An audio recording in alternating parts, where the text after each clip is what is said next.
Hi folks, Jeff Williams here where we have the largest selection of Chevrolet Silverado and GMC trucks with up to $5,000 cash back or 0% financing for 72 months. Plus you can take full advantage of over $9,000 in cash back and Autry Moreland discounts on select Chevrolet and GMC full-size SUVs. That's Autry Moreland Incorporated, 2505 East Malone in Sykeston, Missouri. More than stand on the back of your car, truck, or horse, you paid too much! Good morning. Welcome back once again to the Statesman News Network. My name is Corey Knowles and today is Friday, September 17th. Got a couple things happening today. The Stoddard County Ambulance District Board of Directors were presented a mass casualty incident report analyzing emergency responses to the multi-vehicle accident on Highway 60 east of Dexter on Labor Day that involved 15 vehicles, 33 people, and 1 fatality. Dexter Fire Chief Al Bankin called it the most intimidating incident I've ever been involved in, as he showed videographs and pictures from the incidents. He noted that within 57 minutes of the 911 call coming into the Stoddard County 911 Dispatch Center, every injured person was en route to a hospital.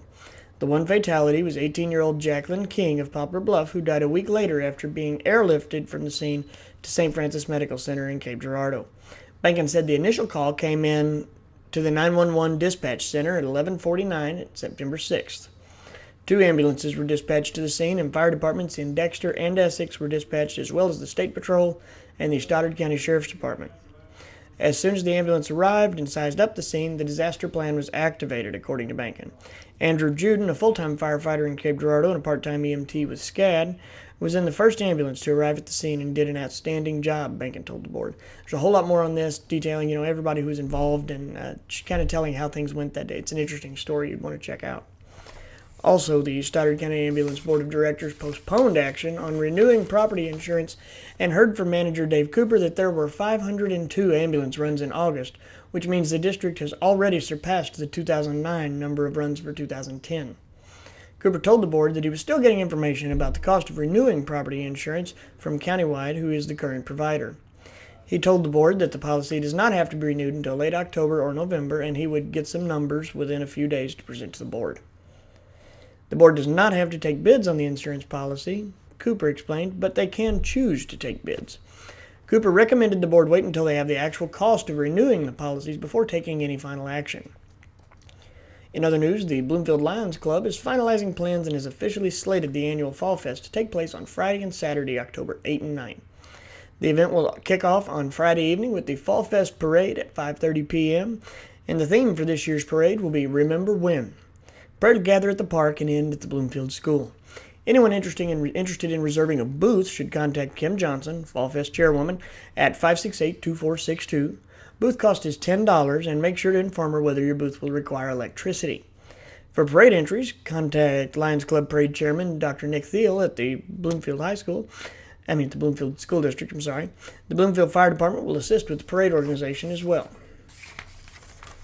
In Cardinal news, the Cards had an awesome game last night against the Padres, behind a stellar outing from pitcher Jake Westbrook.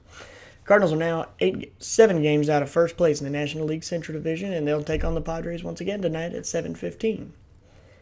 In other sports news, it took 3 games for the Bloomfield Lady Wildcats to upset the state-ranked Lady Rams of Scott City.